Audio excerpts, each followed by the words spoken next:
Welcome to Manhwa Recaps, spoilers ahead, watch out, and take care. The manhwa starts off explaining how magic is an amazing power, that people say is a trace left behind by God himself. Magic swordsmen are 1 in 1,000, mages are 1 in 10,000. For the first time in the Burial Empire, a gifted mage became emperor at a young age, which opened a prime era for mages. The first area we're introduced to is a prison cell. We see a man mocking someone saying there's nothing good about magic, as only inferior people use it. He tells the prisoner that he's helpless against magic restraints, and the man is his uncle named Ian. Ian replies saying, "Crony, you haven't changed at all." Crony asks what he means. Ian says there's something he would often tell him when he was younger. About how mages are rare, but most of them are peasant. And if people find out about it, it means he'll be kicked out, so he needs to hide it. But Ian understands now that he's older, that Crony told all of him this because he is envious of magic users. Crony smacks him, saying to shut up. Asking why it's important when he's standing over him, he steps on him saying he's now beneath him.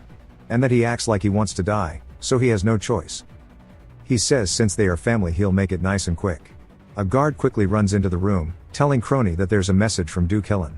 Crony clicks his tongue and gives Ian a nasty look, and tells the guard he's on his way. Ian says that this is how it ends for him, at the very least he's done what he could have. His life is going to end like this, but someone will remember him as the Emperor Ian Veroshin. Someone wakes him up calling for him, and we learn their name is Naum. Ian asks how he got in here. He says there is no time to explain. Ian says he became a mage and the Emperor, thanks to him, but now he just wants to give up. Naum asks if he remembers the separate building for magic next to the secondary palace, saying he used to hide there all the time, and he'd catch him crying. He was told Todd if he went to that building he would be given another chance. He doesn't know why it had to be there, but something like that he will have to figure out himself. He begins to cast magic on them. Ian asks what he's doing. Naum writes some of it in blood, and Ian tries to get him to undo it. Naum says it's too late, as he's already given his blood. Ian says this is forbidden magic. Crony quickly runs back in saying he knew he would try something, asking what the hell is going on here. Naum tells Ian to keep this in mind, that God doesn't give them problems without answers, and is beheaded by Crony, who says that's some bullshit. Ian is stunned by what he witnessed. Crony raises his sword saying that he prays he isn't born in the next life, and beheads him too. His life begins to flash before his eyes, as Naum's final words echo throughout his head. The clock begins to rewind, and he is face to face with his younger self. We're taken to a fancy estate, with someone yelling at Ian, asking if he can't walk, telling him to get up. Some people are laughing saying they took him in out of pity because his inferior mother, but there's nothing to like about him. Ian says his head hurts. The man asks them to watch their insults, as Sir Molan might hear it. The woman says it seems like he still thinks of him as his son, and the chubby kid says his mother is right. Ian wonders what's going on, saying his head hurts and they are being loud. He wonders where he is, and who these people are. He spots a mirror and asks who he is seeing in the mirror. The man tells Ian to behave properly, and not to embarrass him in front of Sir Molan, and that it'll go smoothly if the Emperor hears about this. Ian wonders if he means himself. Ian wonders if he means him and is confused.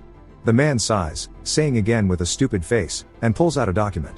He shows him the Emperor's edict, saying he didn't show him since he's illiterate, but he should look at it at least. Ian is confused since he hasn't given an edict any time recently, but is shocked to see that the date is over 98 years ago. Chubby takes the paper asking why he's pretending like he can read. The father says that they put in a lot of effort to bring him here, so stop fooling around and behave properly. Some maids overhear this, saying that this will be the first time Ian is experiencing this, and they wonder if there will be another incident. Ian looks at the clock, saying he isn't familiar with the Emperor of this year, and he's not even familiar with the face in the mirror.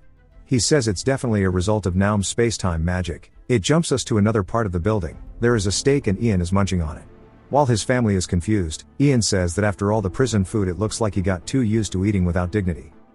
Molan tells Ian that his dining etiquette is admirable. The father says that he's too kind, but tells Molan he hopes he speaks to the Emperor for them. Molan says that philosophy is hot these days, asking what Ian's thoughts are, but decides he should ask young Master Chell since he's the eldest son. He asks Chell his favorite philosopher. Chell is dumbfounded, because he is just dumb. He nervously sweats, and Ian says that he must be trying to determine the education standards of the household. Ian says he enjoys Philin. Molan is surprised he reads Philin. Says if you study his humanistic ideology you can read and understand it, which is ideal for the path of a monarch. Molan says that to think he'd know of Philin's philosophy when it just begun to spread really shows how high their standards are.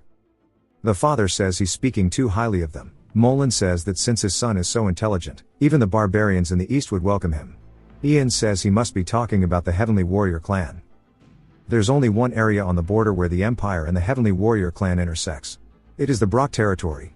In the past the Brock family signed a peace treaty with them. Ian's father puts his hand on his. They brought a bastard son named Ian into the family for the peace treaty, and gave him to the barbarians as a hostage. Which is what his father says.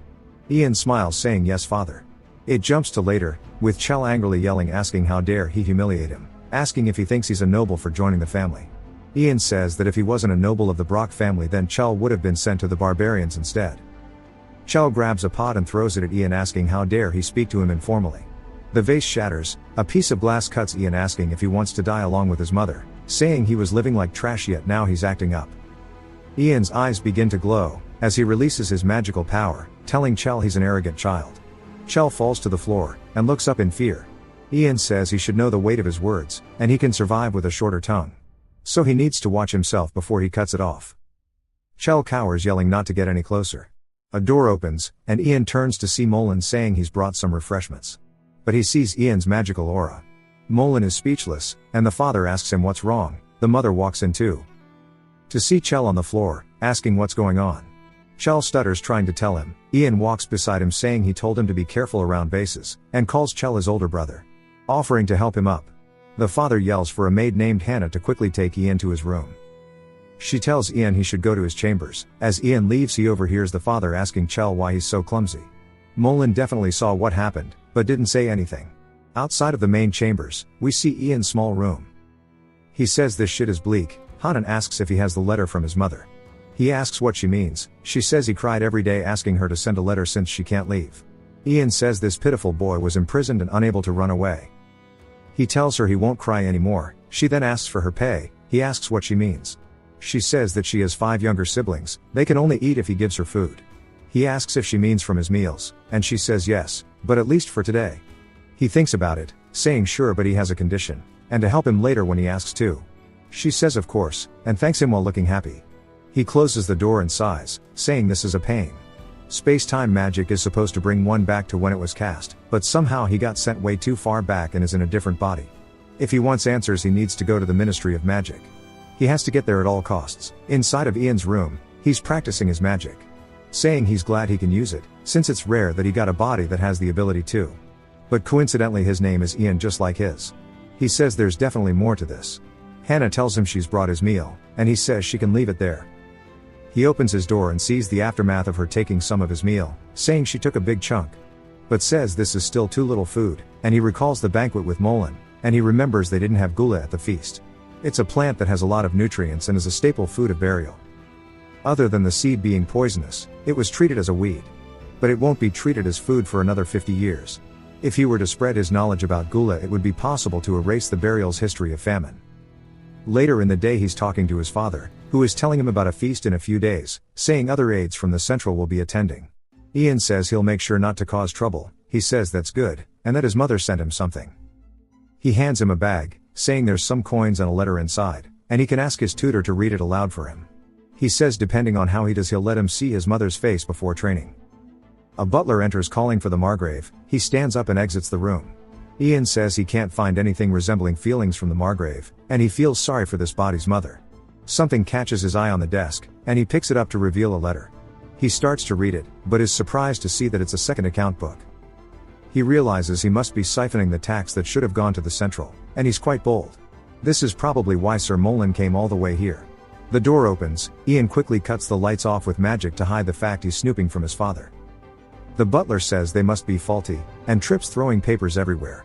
The Margrave tells him it's fine, and just to pick up the papers. Then he sees Ian is still there, and quickly opens the curtains to see Ian is still in here, and he's standing there with the bag in his hand. He sees the papers still on his desk, asking what he's been doing here all of this time. Ian says he never told him to leave. The Margrave says the barbarians requested for a letter with his signature. Ian asks why his. He says they are a hassle, and he should send them letters occasionally. He'll let his tutor know so he can copy what he writes. The Margrave tells Ian he can leave now. He says understood. Ian starts to read the letter, saying even though he is illiterate the mother keeps writing him letters. The letter is the mother asking how he's doing, saying she is living well, and to work hard for Chell and build a friendship, and once he arrives in the barbarians' lands. Just from reading that he laughs, saying that his suspicions are correct. It cuts to the feast mentioned previously, and the Margrave tells Molen it's good to see him. Another man introduces himself as Digger, and another man introduces himself as Mac. The mother says she hopes they have a wonderful time and asks if they are ready to eat. Molen says that Ian seems to be looking more outstanding every time he sees him. Ian says that it must be because he was looking forward to today, and he's curious about the capital. Mac asks what he's curious about. Ian says he can use this to check how capable they are, asking what they eat. They say there's nothing special in the capital, and it's similar to the Margrave side. The rich eat well and the rest eat plainly. Digger says it would be nice to have new types of dishes. Ian says on that topic, can't food they think is inedible actually turn out to be food? Saying there's no good or bad when it comes to nature, they should just be grateful they can satisfy their hunger. They are all speechless, and Mac says he sounds just like the prince. Ian asks who, and Digger says he's talking about Gale. Ian says he was the one who started an uprising and led magicians but failed. Ian wonders if this means they are Gale's people. Mac says he's sure they'd get along well. Ian says there's no point getting close to traitors, but he can make use of them. Molen says regrettably time passed quickly, but that he has a small request. The Margrave asks what it is. Molen says he'd like to take Ian and get some fresh air. The Margrave asks if he can send Chell too. Molen laughs saying it's always better to have more people. It cuts to them all walking, and Piggy is gassed out asking if they are there yet. Mac says almost, and if it's too tiring they can take a break, and he stares at Molen. Digger tells Molen he and Mac will keep Chell company while he rests. So they tell Molen and Ian they can go ahead. Molen tells Ian he saw his eyes flash golden, asking if he is perhaps a magic user. Ian thinks about his reply, saying he's not sure what he's talking about. Molen says that Prince Gale is always open to getting to know magic users, as magicians are pretty rare. Ian asks if that's the only reason. Molen asks what he means. Ian asks if that's all he's curious about, saying he's sure there's more he'd like to ask him. Molen looks to the side, and Ian asks if he's here to investigate the fake Margrave account, saying he also desires it, asking if he'd like to make a deal with him. Molen says that's interesting, asking if he's going to bring the Margrave's second ledger. We finally learn his father's name is Vrats. Ian asks if he gives him the ledger what he will do for him, saying he doesn't want to get caught up in the crime. He says he's not part of the Vrats family yet, so he won't have to worry about anything, or even being sent to the barbarians. Ian says that isn't what he wants. A way to protect himself from the severe punishment of the Imperial Palace, and gain ownership. He plans to go to the barbarians without being registered. Molen asks if he knows what that means. Ian says yes and that his father will suspect him first since he was close to him, so he needs to ensure his safety by going to the barbarians. The Heavenly Warrior clan doesn't have a good relationship with either the Brock family, or the Imperial Palace. So it'll be easier to befriend them.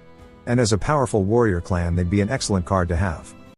Saying Molen won't protect him or his mother after all. Molen is taken aback by this, and quickly changes the topic saying Chell is late and he should greet him. Ian says to please do. Ian says he'll stay longer, and Molen says it'd be a good chance to explain his hometown before leaving. Ian tells Molen he may leave, and he does so. Ian says the Brock family fell soon, and given his status he can't set foot in the Imperial Palace. So he needs to make sure of that, by giving the second ledger to Molen, helping the family fall apart. He must make the Margrave's family his. Before that he needs to ally with the Heavenly Warrior clan to establish a backing. That is his shortcut to getting deep into the Imperial Palace. As he walks back, he spots someone, shaking while holding a flower pot. He puts his hand on their shoulder, asking how they've been. She begins to tear up as it is his mother. She asks him how he's been. He says he's glad to see her, and Hannah told him he should come here. Hannah told his mother where he would be, and how she's so energetic. He says that he's been well, and he received the things she sent him. He tells her he's sorry that he hasn't been in touch more often. He asks her if she sent all of this gold. She says there's no way she'd have that much. He tells her she should take it then, and she should leave. He'll tell Hannah to tell her more of the details. She begins to shake, saying something is going on, isn't it? Saying if he wants to run from the Margrave's household then run, and just sending him here has been painful. She cries saying if it's too hard then to run. He tells her not to worry, his eyes begin to glow. She tells him that he won't run away, and to promise to respect his wishes. Molen and the rest arrive, and he says it's time to go. He tells his mother to get some gula seeds, and to take care until they meet again. She hands him the flower pot, saying it's the flower pot he used to care for. He picks it up and smiles, thanking her for bringing it to him. The next day Ian is telling Chell he noticed they are both not in good shape. He says Chell got permission quickly and he's the best. Chell quickly asks why they are starting to train today. Ian says it's just the first day so it'll probably be light. And he's sure the captain will adjust it as he sees fit. The captain seems drunk as his face is flushed, and he stumbles over asking Chell why he's here.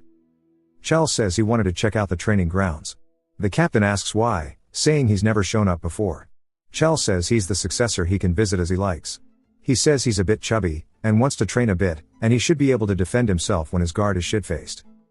The captain says whatever, asking him to follow him around. He shows him around where the training ground is, along with where they sleep for some reason. We hear a whipping sound, and we see people being punished. Chell asks who they are. The captain says they are orphans. The captain laughs, saying if Ian wasn't lucky he'd be there too. Ian asks Chell if that's true. Chell tells the captain Theo to stop doing that. Ian tunes them out and hears he realizes that the other orphans are gassed out, but he sees one of them isn't even tired.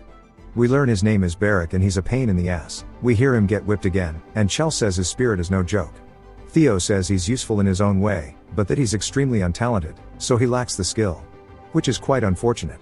Theo says there are some things that are unattainable no matter how hard you work. Knowing when to give up is important. He should live knowing his place.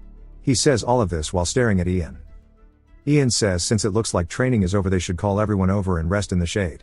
Saying he empathizes with Barrack, since he would have been there if he was unlucky. He approaches Barrack asking if he can stand up. Barrack asks who he is. Ian introduces himself. Barrack tells him to get lost. Ian says that's rude, and that he isn't thinking straight so he'll overlook this. He raises his head, but Barrack shakes his head saying to go and leave him alone. Ian starts to pour water infused with mana onto him, saying sometimes people show rejection when their bodies come into contact with mana. So he wonders how Barrack will react to it. It might have been faint, but he felt something. The energy of a magic swordsman. Barrack smacks the canteen out of his hands, asking what the hell he put in the water. Ian says nothing, and it looks like he's regained his energy so he'll take his leave. Barrack sits up saying now that he thinks about it he feels energized. He calls out to Ian who just walks away. Ian writes a letter to his mother saying he's doing well, and not to worry. He hopes she stays healthy until he returns, then he starts to write some of his favorite lyrics. He asks his professor if this is correct, and he says yes he is doing well. Ian thanks him, he says it wasn't much of a hassle anyways. Ian says he looks busy, asking if there's an important appointment. He says yes, asking if it's that noticeable.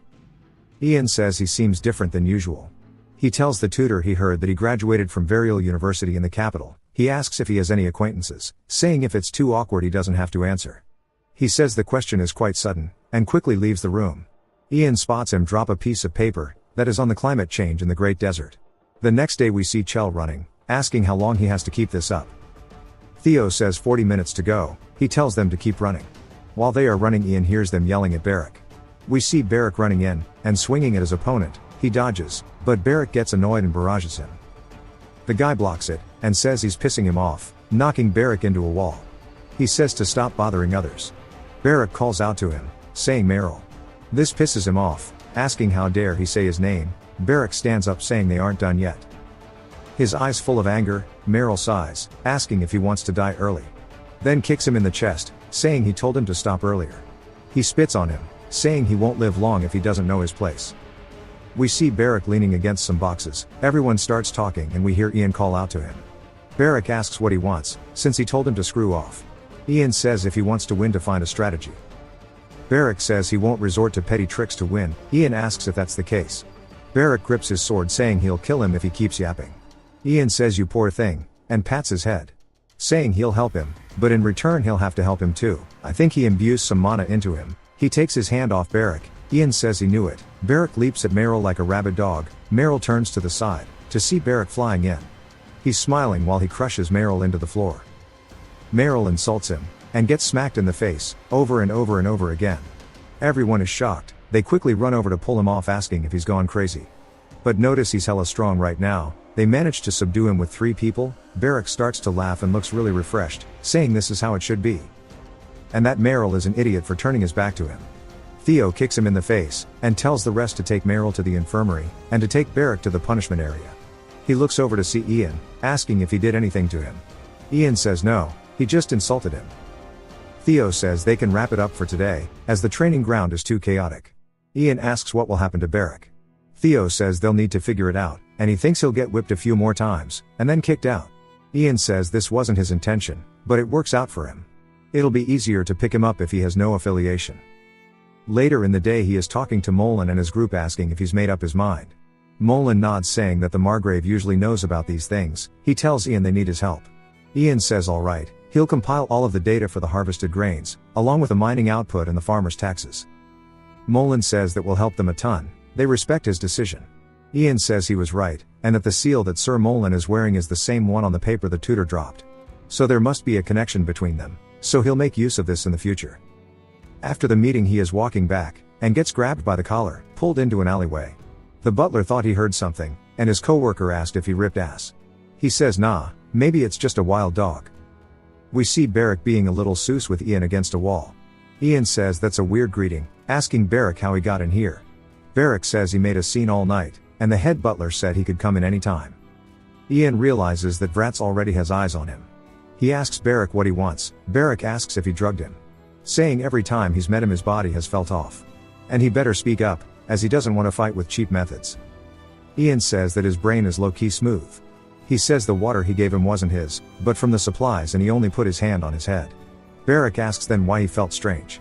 Ian says he can tell him, but before that he needs to promise something. That he needs to keep quiet about his golden eyes.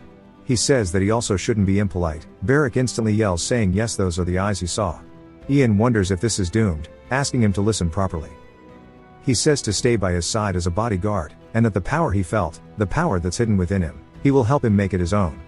Barrack wonders what he means by his own power. Ian asks if he knows what a magic swordsman is. Barrack says no. He realizes that the time gap is too big. Then tells him to listen closely. There are a few in this world who have the power to resonate with their souls. That is called magic. He has the potential for magic, but that same magic blocks his energy, so training is useless for him. So he needs to use the magic inside him. Barrack says he just told him that it's blocking him though. Ian says they need to develop the path that connects the energies of his body and soul. Barrack asks if he's going to make that path for him. Ian says he needs to listen first. Barrack says they need to start right away. Ian asks if he understands what he'll be doing, saying he'll need to follow him around. Barrack asks why that matters, saying he has no home or family. Ian says he might die. Barrack says he'll starve to death if he doesn't follow him now. Ian says he likes that, and asks for his hand. Barrack gives it to him. He says that he's stubborn and reckless, but that'll make him suitable to be a magic swordsman. They say the greater the magic swordsman is, the more determined they are. They never give up, they never pass up a chance to fight. And have no fear of death. There's no match for a warrior who doesn't fear death. Burke starts to smile as the mana swirls within him. Ian also smiles at this. They do the Arnold handshake. Ian says he looks forward to their future together. It cuts to Ian talking to Vratz, whose words are going in and out of his ears. It's very obvious, and Vratz calls him out on it. Ian spots a ring on his hand, saying it doesn't seem like Vratz has any interest in jewelry, but he always has a ring on. He wonders if it's a wedding ring, but says it's a weird cut. Ornamental gems are usually cut to reflect a ton of light, but seeing how bluntly the ring was cut, it seems to serve another purpose. He heard that sound in the office too. Ian thinks about it for a bit, and Vratz tells him to focus on his meal. Ian apologizes. Vratz says it seems like he's made a friend. Ian says he must mean Barrack. Ian says they met in the training field, and have a lot in common. He thought they wouldn't meet again when he was kicked out after making a mistake, but they met again due to Vratz's help. The mother asks what got him kicked out. Ian says he beat someone up. She says to keep someone like that near him it makes him, but gets cut off by Vratz saying it doesn't matter who he hangs out with. Just don't be lazy about his studies, and if he cannot learn to read and write within a month he'll take it as him having been lazy with Barrack. And he'll break his neck. Back in the garden, we see the tutor and Molan meeting. He tells the tutor good luck, and the tutor sighs after he leaves. Ian says he was looking for him, but it seems he was talking to Molan. The tutor says it was just a greeting. Ian says that was quite a long greeting. He says it's normal for there to be disagreements with the capital, but what would Vratz say if he found out about the fact that the central administrator and a tutor spent so long talking behind the manor? And that he'd be quite worried about what he would do. The tutor says they didn't talk much, asking if he could consider as he didn't say anything. Ian says on one condition. The tutor asks what? He says to go talk to his father tomorrow, and it doesn't matter about what, he just needs him out of the office for 30 minutes. He asks if that's all. Ian says there's one more thing.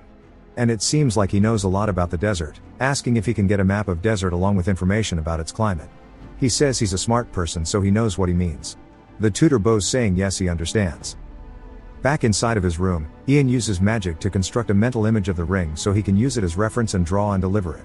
He starts to draw it, and then we see Hannah confused asking why he drew a ring, saying that it looks similar to Margrave's. He says she recognized it instantly. She says he never wears his wedding ring, only this. And it's really unique so he often looks at it. He says she's observant, However, it's strange that he had to make the key a diamond. Unless there's a reason it had to be one. Then something clicks, and he says non-conductive, saying that since it's a secret drawer it must have something to do with electricity. He tells Hannah she gave him a good idea, and to make sure to ask a carpenter to recreate it with wood and use a rubber cover. Back inside of the Margrave's office, we see the door opens and the tutor thanks him for talking to him, saying this will take some time to discuss. So they need to go elsewhere. Ian lurks behind a corner, and he watches them leave. He asks Hannah if she has the thing he asked for. She reaches into her pocket and pulls out the ring. He says the size seems right, and it's covered with rubber. The carpenter must be quite skilled. He tells her good work, and gives her gold, saying this should stop her siblings from starving. He tells her to keep an eye on the stairs. She says okay. Barak also appears, and asks why he has to do this. He tells him to make sure nobody enters, surely he can manage that. Barak says to leave it to him, after he imbues him with mana. Ian tells him that it's really important. But he'll be right back. He enters the office, getting behind the desk, he finds a hole underneath it. And touches it with the ring, it makes a clicking sound and opens a drawer. He says he's glad it isn't complicated, but is surprised to find letters from the Heavenly Warrior clan. He can't really understand the language, so decides to make his own copy. He says if he puts down specific numbers and stamp it with a seal it should look more legitimate. The capital will probably compare it to the tax reports the Margrave turned in. He starts to stack it back into order. And a knock on the door asks if the Margrave is inside. The butler enters the room to see Ian. His eyes begin to glow as he releases his aura. It cuts to the Margrave asking how dare the butler go into his study, asking what the hell he was doing. The head butler agrees, saying he has no clue what's going on. The Margrave says to throw him away. The head butler asks what he means. The Margrave shouts loud enough for everyone to hear it. He says to take away all of his possessions and throw him away. We see a lot of maids and butlers running around the estate. Barak asks if the incident is resolved. Ian says it could have been dangerous. Barak says he almost died.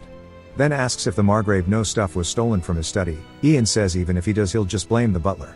Ian says that it was actually a great thing that Barak didn't stop the butler from entering the room. But that there's a problem. The letter and map he received from the tutor says there is a risk of a sandstorm on the dates he'll be passing through, so to exercise extreme caution. And that the contents of the memo are asking about the leader after the female chief. Ian wonders why this was so important he had to keep it in his secret drawer. It seems like they are writing back and forth. Barak says he understands now. That the black things are letters, and the white thing is paper. Ian says he knows quite a lot. And asks if he remembers what he said earlier. He says of course he does. 1 to burn the key he gave him, 2 to give the paper to Sir Malene and get gold, and 3 to deliver a message to Philia. Ian says good, asking if he remembers the message to his mother. Barak says that it's to go into hiding immediately and gather gullah seeds. Ian says good, he's obtained an excellent guard. Barak says it's nothing much. Ian hears a horse outside, and looks down to see a camel horse thing and a robed figure. He asks Barak which gate he'll use to leave. Barak says the main gate, but Ian suggests he use the back gate. As the Heavenly Warrior clan have arrived, one of them make eye contact with him. So it might get quite loud tonight. That night, Vrats tells him to introduce himself. And the man he made eye contact with is Nur Sarn, the younger brother of Chief Kakonar. His full name is Balame Chin Nur Sarn. Ian introduces himself, and Vrats asks what brought him here so suddenly. Nur Sarn says the vice chief's condition is suffering, and he would like to move up their family's schedule for amity. It's all for the sake of the future, so please understand. The Heavenly Warrior clan values their vice chief's death more than their chief's. Because unlike the chief who became leader through battle, the vice chief is their spiritual leader. Their traditions dictate that the entire tribe holds a 1-year memorial service, making them want to proceed with this. And, before he can finish his thought, Vrats says while their circumstances are unfortunate, why should they do that? Nur Sarn says that their vice chief Winchen is special. He's led them with his eyes of truth for countless years. Every tribesman has to face his gaze, and even Ian will have to face it and be accepted by him. Vrats asks if he's doubting his blood, saying they've sent a document from the Empire to verify it. Nur Sarn says that's just a scrap of paper. Nur Sarn says he's told him before that Ian is the son of his late second wife. But a piece of paper can't prove he wasn't a child picked up off the streets. Ian says they want to use the eyes of truth to determine if he's Vrats' son, saying it makes sense. As even if he's the Margrave, it's strange he had people from the capital come down to add Ian to the registry. It's hard to tell what would happen to the Amity affair if Winchen dies now.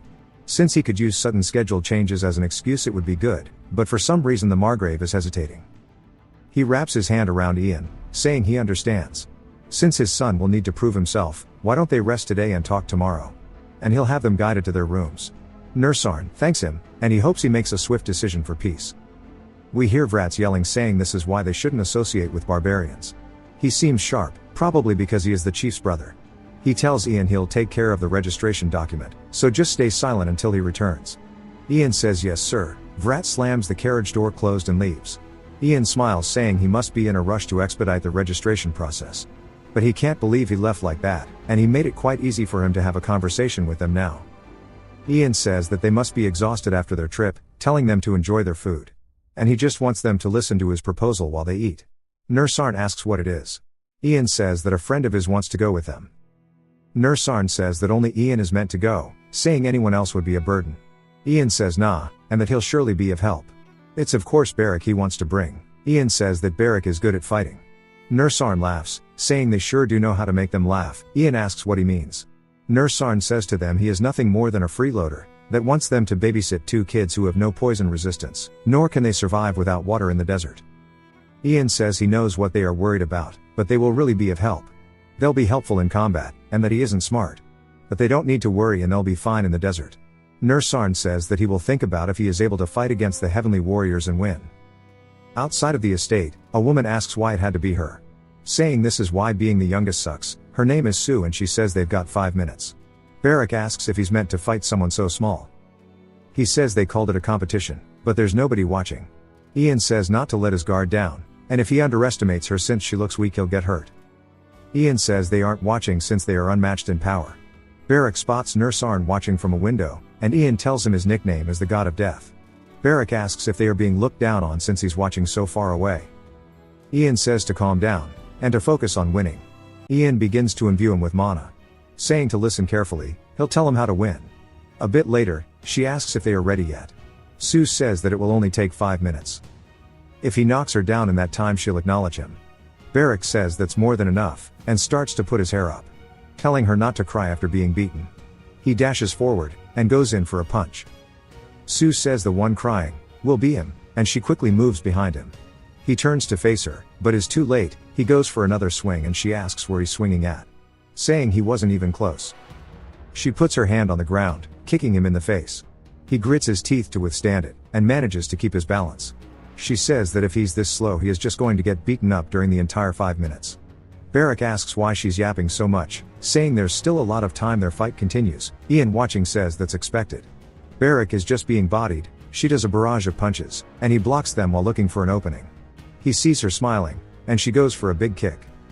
As she's in the air, Ian casts magic telling Barrack now is the time. Barrack looks ready. He catches her kick, which surprises her. He says caught you, and asks her how she likes it now, as he puts her on the floor. She says to get off, and he says this means he won. And if this was a real fight she'd be dead. He tells her not to feel bad, while rubbing stuff on her face. Ian says that this is why they sent her out, so there'd be no bloodshed. He tells her to go admit they won, and he'll erase the mark. Or she can live the rest of her life with it on. She looks angry, but agrees saying to get this pig off her. Poor Barrack caught astray. Ian looks up, telling him to get off her. As Nursarn is watching, Ian smiles saying their negotiation is finished now. Back inside the room Nursarn says he said it was a sparring session, but to play such tricks. It feels like an insult. Ian says he's sorry he feels that way, but isn't it better than her leaving with wounds on her face? Nursarn asks if he's mocking him. Ian asks if that's what he thinks. He says to look at Sue's face. What would have happened if she were beaten instead? Nursarn stares, then smiles while laughing loudly. He says that was bold, and that they've lost. He says he'll permit Barrack to go with them. Ian thanks him. Sue asks if he's happy now, saying to get this shit off her face. Barrack asks if she's mad. The next day it's Nursarn meeting with Vrats again. Nursarn says that their clan would like to express their gratitude for him understanding. Vrats says to tell Winchen he is wishing him good fortune. Nursarn says Damasha, which is like a goodbye in their language. A week later on the day of the peace ceremony. Hannah hugs Ian saying she wishes he returns safely. She cries saying that Ellen wants to make him food for his birthday, so please come back. And to take care of his body. He tells her to listen carefully. If possible he'd like her to stop working after he leaves. She asks what he means. He says that he knows it'll be hard, but it's advantageous for her. She should escape quickly. He thanks her for everything she's done so far. He looks out the window, saying that his life here is over, and that it's time to go to the Great Desert. We see them making it to one of the meeting places of the Heavenly Warrior clan. The chieftain greets Vrats, and introduces himself. His name is Kakonur. Vrats returns the favor. Cockhunter says since everyone is here they should sign the agreement. Vrats looks over it, then pulls out a homogeneity potion to prove they're blood related. They both drop their blood on it, and Nar Sarn whispers something to his brother. He says that they need Winchen to confirm things on their end, so they'll do it after they return. Vrats thinks that the barbarians are dumb for taking their shaman's word over the potion. He tells them to do as they wish. Cockhunter cuts his hand, signing the contract in blood. They say Damasha again. I guess it's like WoW NPCs saying honor be with you. They go back outside, and Vrats hugs Ian saying to take care. Then tells him to remember the reason he is alive. Ian says of course, telling him it's for the honor of the Brock family. He rides away, leaving only dust remaining. Later in the day it was time for them to head out. Barrack is chugging their water, while Ian shows them the tutor's map. They make it to their destination, and the people thank Cocken, nickname, for his hard work. Some people ask which one Ian is, and they all agree it's the blonde one. Cocken asks one of the men how Winchen is doing. They tell him he's recovering. Cocken says that's good, and tells Ian to follow him. Ian does so, and they head into a room filled with smoke. Cocken leans by the bed, and tells Winchen that this is Ian, who is here due to the Brock agreement. Cocken helps her Seachup, and she starts mumble rapping. He tells her that shit was fire, and tells Ian it'd be hard for him to understand due to her dialect. She says that she will confirm if he is suitable, and to get close to her. Ian approaches the bed, she grabs his hand. Asking if he is here by the will of God, we can see his old self shrouded over the new one. If you've watched till the end, comment, DayZ, to let me know. Subscribe for more videos like this, leave a like or a comment to help the channel out. Thanks for watching.